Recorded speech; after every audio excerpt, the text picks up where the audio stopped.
আমি একবার আমার এক চাচার সাথে খেতে বসলাম।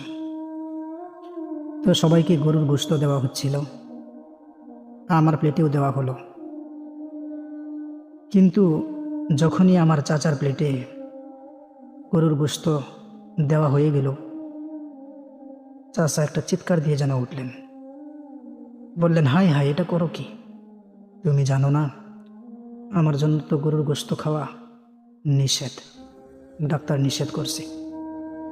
চিন্তা করলাম, দুনিয়ার ডাক্তারের নিষেধ করার কারণে নিজের কত শখের স্বাদের কত জিনিস না ছেড়ে দিলাম। অথচ আপনার আমার রব আপনার আমার আখেরাতের জিন্দেগি ভালো হওয়ার জন্য কতবার নিষেধ করলো, একবারও শুনলাম না। আহ, আসলে আমরা এতটা বোকা কেন? কেন এতটা জানোয়ারের জিন্দেগি যাপন করলাম?